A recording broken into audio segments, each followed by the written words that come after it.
Lights are out on the pace car. That means we are coming to green. Michelin starting grid on your screen right there. We say congrats to the man behind the wheel of that purple LMP2 car. That's Spike, the Dragon for AO Racing. PJ Hyatt gets back-to-back poles. Watkins Glen, and here at Canadian Tire Motorsport Park.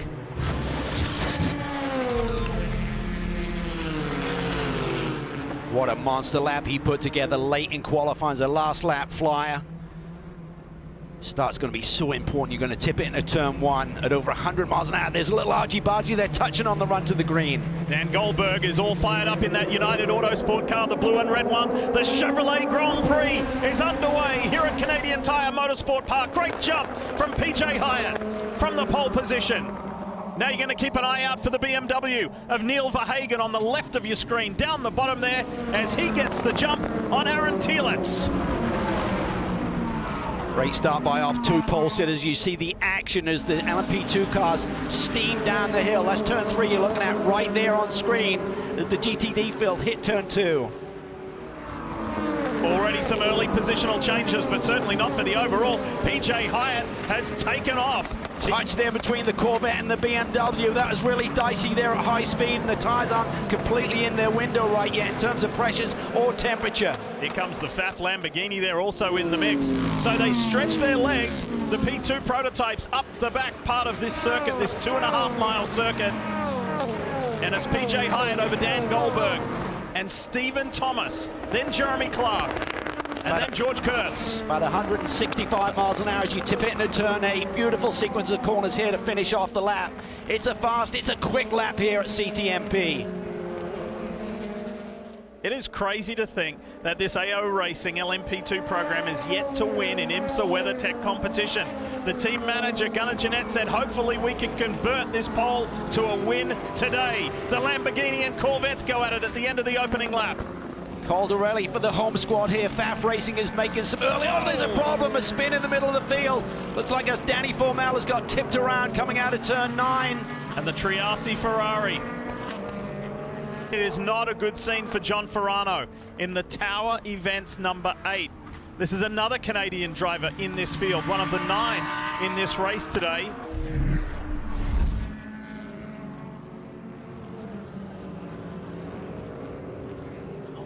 I'm not sure he did touch him. I think maybe John saw him, just tightened his hands a little bit as he tried to accelerate off the corner. I'm not sure if he thought that maybe PJ was to his right flank and didn't want to widen the corner and open his hands up at the same time as he went to power. It's certainly tight, and I'm sure the IMSA race control will be taking multiple looks at that before they make the call. He comes through the traffic. Here is the incident for the United Autosport driver. Whoa! Yeah, I think he's trying to get down the inside of maybe Brendan Reed there, and maybe the room ran out for him. He had to pinch it a little bit. Problem is you're cresting those hills, Lee. If you suddenly get on the brakes or you lift off the gas pedal abruptly, it throws all of the weight forward in the nose, pins the nose with the downforce as well, and you can go for a quick spin like that. Look at this. Look no further than the AWA. Look big no incident further here than a 4-car pile-up at Moss Corner. Big stack up. George Kurtz, who was running in the top 3, was involved in that. Stephen Thomas gets by there. Brendan Arebe in the yellow Ferrari. And the orange and blue P2 car is the Riley Motorsports Ranch 74 of Gar Robinson. Here's Chris Cumming, his car damaged. Well, the Canadians in the field, yeah. See how this one developed. Big traffic, that's Arebe up ahead. There's George Kurtz, and then Chris Cumming dives down to the inside. I'm not sure if George was not able to turn in because Chris was to his right, or whether he just misjudged it. He tips Cumming around and then, he tips Arebe around, then Cumming and Gar Robinson had nowhere to go. A big winner in that deal was Nick Boole, as he was able to get by everybody. I think what happened there, I think George was trying to be patient and wait for Reed to clear the second part of Moss Corner. Then he suddenly saw Cumming to his inside and maybe just tried to squirt the gas pedal and see if he could dive to the apex and mistimed it. Let's take a look from the onboard.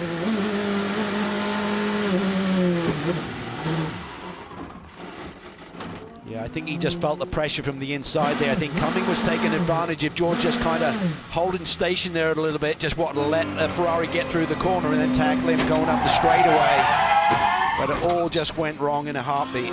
And so now George is doing the best he can to stay on the lead lap. He does not want to be overtaken, and there's contact there either side of the Triassi Ferrari. That was scary. That is crazy stuff there at these sort of speeds. I mean, George just flicked around. I thought he almost got touched by Hyatt. How quick the maneuver was around that GT car, and then they almost came together when they had that GT car as the meat in the sandwich. Leader of Triazzi. Watch George come across a little bit too early. PJ just keeps his foot in it. A big head of steam up the Mario Andretti straightaway, and just clears him there as they go side by side through turn 8. Nice guys do win. Look at this, because it is on in GTD Pro between Corvette and BMW. They have built their history this year, and it hasn't necessarily been great history. There is a lot of emotion between these two racing organizations. There really is. The #1 car now with Madison Snow behind the wheel, taking over from the pole sitter Neil Verhagen, putting the pressure on Alex Sims. Sims won here in a BMW one year. He won here in Corvette livery last year, of course, defending class champion here, but he was really hanging on there. He knew he couldn't afford to let that position up, and now he's got a little bit of traffic to take the pressure off. And speaking of this racetrack, we've got a full course caution, Lee. It's nasty. It is nasty. That's George Kurtz and the crowd strike with APR entry. George had been having a good day. He was involved in an incident earlier on, but at the low-speed Moss corner, this is incredibly high speed. And that is a severely damaged P2 prototype. Guys, a problem down here on pit lane with the 48. A bad entry. The car is cocked in the box. Very difficult to try to get the right front impact gun on to get the lug and get the wheel off and replace it with the new one. Certainly lost a number of seconds here on pit lane. Small mistakes can hit you big. Yeah, and there's a lot of flexibility, Matty, to short fill. I mean, we're basically about a stint and a quarter in terms of normal green flag running to get to the finish of this race. So if you believe you got to come to pit lane again anyway, you can take a bit of a flyer right now, a bit of a gamble, short fill the race car and leapfrog cars on pit lane. So I'll be interested to see the sequence coming in and leaving pit lane if anyone's taken that choice. Adam Adelson is behind the wheel of the 120 Right Motorsports Porsche. Brian Till, we are approaching the halfway mark. What did you see on that round of stops? Well, they had a problem as well. Matt talked about little mistakes. The car came in, they were going to fuel it left rear tire only. That's not surprising. Left side takes a punishment around this racetrack. The tire changer went to the left rear, the fueler went to the nose, but no one plugged the air hose in, and they waited a long time. Fuel was done before they got that left rear on, and Adam Adelson got back out into pit lane. It could be Dane Cameron up against Tom Blomqvist, up against Benjamin Peterson, Tom Dillman, Hunter McElroy. Well, we've got it on track right here, right now. Let's go back racing. Chevrolet Grand Prix here in Canada. Big names in these P2 machines going at it at the front of this field. Look at these cars weaving around, just trying to get those tires clean, and at the same time you generate a little bit of tire temp. That's mainly about cleanup here, running around under yellow, get a lot of marbling and pick up on the tires. Cameron is scorched off at the front of this pack. Just the cadence that you have to try and find here, and knowing where those GTD machines will give you a little bit of speed to make those moves. Dane Cameron's a past GTD champion. He knows that was really tight there. Up ahead, Tom Dillman forced his way through on that United Autosports P2 car. Dillman is on the move. The champ from last year is on the attack, and all eyes are on Dane Cameron. We told you at the top of the show that we may see this. You are seeing it now. Peterson with a really savvy move on Blomqvist in Moss corner, and Hunter McElroy is opportunistic as well.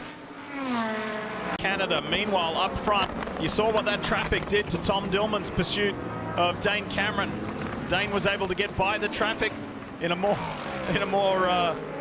convenient section and was able to gap the Frenchman. And then there's another 2 seconds back to Benjamin Peterson. Then Tom Blomqvist and Felipe Fraga runs to the top 5.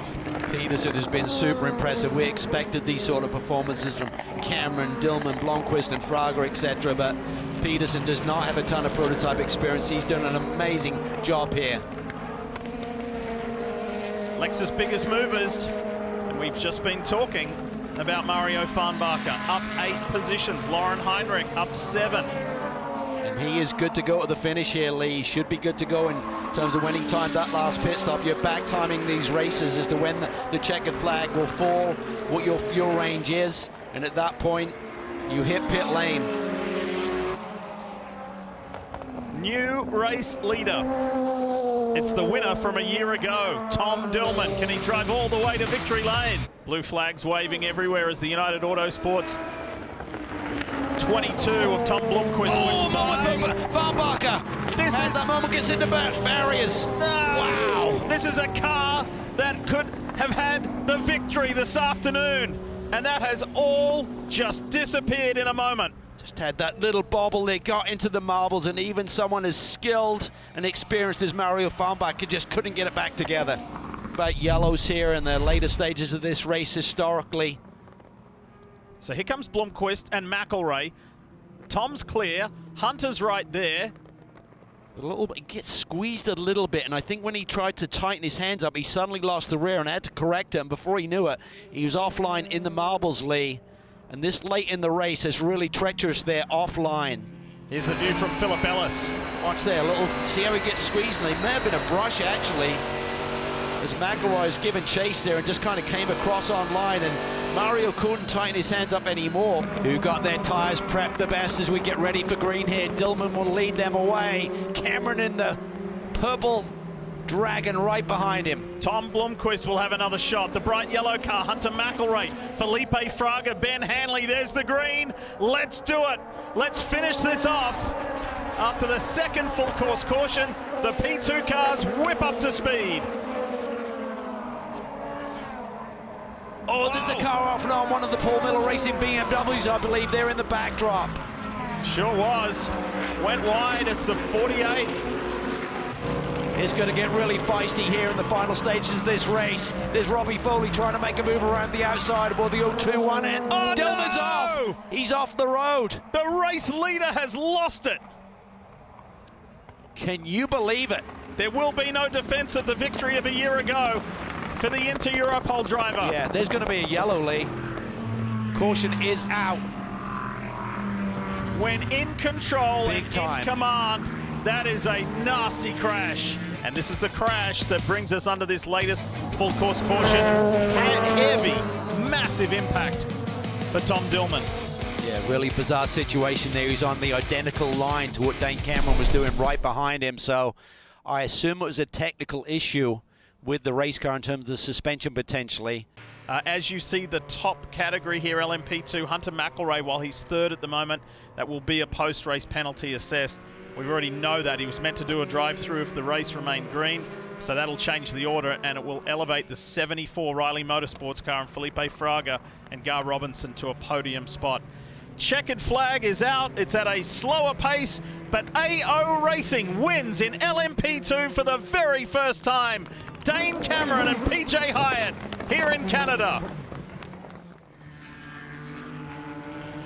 Tom Blomqvist in United Autosports, and then Felipe Fraga will grab third in GTD Pro. How about that for Dragon Speed? They can't believe it. Giacomo there, he's got his hands on his cheeks. He just can't believe what happened there. And in GTD, it is a spin to win scenario for Trent Hinman and Danny Famal. The most unlikely day. They were backwards at the end of lap one, and now they're fully forwards to victory lane. It doesn't matter the class, the car, the situation, the track. When you're a wheelman, you rise to the occasion. Congratulations, Dane Cameron. What it means most to you about how everything has transpired this year, and you got this team to victory lane with PJ? Yeah, I mean, that was the goal to come here. I mean, first of all, I'd like to say, thinking of Tom, not sure how that ended up for him, but it's not really the way we wanted to win the race, not how we wanted to end the race, so thinking of him if he's a bit hurt. But honestly, today I'm just so proud of PJ. That was so phenomenal at the beginning. To lap half the class is incredible. So proud of him, so proud to be a part of it. We knew it was possible. It was going to take a little while, but we're rolling now, so let's see what happens. What a massive fight, though, between yourself, Tom Blomqvist, and the 43 for quite a while. Yeah, it's fun. It's IMSA racing. You got to use the traffic. You have to use your head, place the car the right way, pace, all of it. I love how you have to think in these races. It's cool for LMP2 to have their day in the sun here. Well, we're going to try to catch up with PJ Hyatt in just a little bit. He's making his way to victory lane, but we're going to circle back with him in a few moments. But certainly, it's going to be one heck of a celebration here with AO Racing. Let's check out the updated P2 driver standings.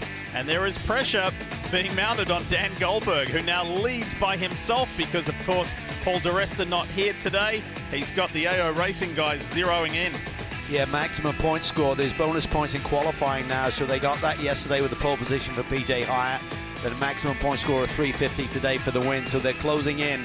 This is going to be a sensational battle through the end of this championship season with 3 rounds to go. They run the sprint race at Road America, then the 2 Enduros at Indy and Petit Le Mans. You're used to us saying WTR Wayne Taylor Racing winning in prototype competition, but not in GTD. Let's go there now and join the celebration with Brian. Big time celebrations down here as Trent Hinman trying to cool off a little bit. Spin on the first lap to victory at the end. Now, Travis Hogue told me 100%, we're good, 100%. When did you believe it was 100% good? I believed it the whole time. Whatever those guys tell me up on that Wayne Taylor Racing pit box, I trust them. I have all the faith in the world in them. Our guys over the wall, Danny, everybody did a fantastic job. I've been on the wrong side of these kind of races enough in the past to where you take it when you can get it. That's exactly what we did, and I'm just so grateful for the whole Dex Wayne Taylor Racing team. How much coasting down the hills? Clutch in, anything like that? Was it that severe, or was it just easy on the throttle? Pretty close to it. Pretty close to it, especially in the second half of that middle stint there. So just phenomenal job by the whole team. Danny, it's a long time coming for him. Tell you what, so Travis is telling me 100%. I look up at Danny on the box, he's got his head in his hands. When did you believe it was 100%? To be honest, it was a crazy race. Obviously, got T-Bone going into T9, fighting for second in the start. Kind of on the back foot there, drove the whole stint with a broken rim. As probably you guys saw it, vibration was abnormal, but the team never gave up, told me to keep on going, keep on pushing. Kind of had no feeling on my right leg or right arm from the vibration, but the car was fantastic at race pace. We knew that coming in. And the guys in Wayne Taylor Racing, everyone in that stand, we really, truly deserve this. We've had it closed so many times, and Trent did fantastic. That fuel safe was majestical, a Scott Dixon kind of. So I'm so proud of him, so proud of the team, so proud of Dex, so proud of Wayne Taylor Racing. We deserve this win. Thank you to everyone. And now we go celebrate. Seriously, we really needed that. This program's fantastic and long time coming. I want to thank also Trent, again, that stint. Also, because of the vibration, when I put the water, our water tube in the car, it fell off, so he drove 2 hours with no water. And Lamborghini doesn't have AC, so yeah, Iron Man over here. Iron Man, and guys, when you look at it at the beginning of the season, this driver lineup, this team, this car, you would have expected this result by now. They kept the frustration at bay, and they find the victory here in Canada. They do, and Danny Formel said it was a long time coming, and we'll think of this. Danny's the first driver from Costa Rica since Javier Quiros back in 1997, and guess where it was at? Right here at Mosport at the time, now CTMP. That's another reason to celebrate. What a cool stat. Updated GTD driver standings. And Russell Ward and Philip Ellis, 93 ahead of the Lexus duo. Fascinating battle this brewing there. This is going to go all the way down to the wire. They extend it a little bit with that runner-up finish, but ahead of the 12 car here today, Lee. How about in GTD Pro from last to first? Tell us more, Matt. Dragon speed after a second and a third on the podium. They scored GTD Pro victory. Albert Costa, man, how would you even describe this day? Back to the front again. We woke up this morning saying, okay, we need to play the gamble because we were not fast. We were the slowest car on track. And we play hard. We manage all the time the situation with the fuel tank. And yeah, actually in the last lap I said to them, in the radio, guys, if I knew that the overtake to Catsburg was for the lead and for the win, it would be different. But now knowing that, it's amazing, you know. But yeah, we play the gamble. Everything worked on our side. Happy for the team for the strategy they make. We were lucky for once, and yeah, now we need to keep it up because I think now for the championship is good. So thanks to all of them for the support and the hard job, especially to him. a day of almost perfect execution? Yeah, obviously it's not the way we want to win, and I hope Tom is doing well. And in the end we were lucky, but this is a really good result, important for us, for the team. It's not been an easy weekend, but we made the most out of it, so mega, so happy. I think I remember an old phrase where luck is when preparation meets opportunity, and these guys put themselves in position to take home the W. Well done to Elton Julian and Dragon Speed with Reese organisation. Updated GTD Pro driver points, and this is the tightest battle that we have between Corvette, Pratt Miller, and the AO77. This is good, Cal. This is really tight indeed, and as Albert Costa said, we are now very much in the championship picture. Look at that, only 53 points back. To put it in perspective, the difference between first and third in one of these races alone is 50 points. That's how tight it is. If you can start the day on pole position and end the day in victory lane, it doesn't get any better, right? Well, that's the case that it is for PJ Hyatt. Here he is. Everyone always dreams of a day like this. Reality match or surpass that dream, PJ? It's a wonderful day, especially with P2 being the overall winner. It makes it even more sweet. I thought for sure you were doing the commentator's curse talking to me before the race ended.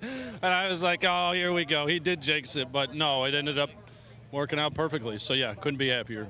What makes you most proud of this whole group here, of what you've accomplished? Well, AO has really worked incredibly hard over these past couple of seasons, especially on the P2 program.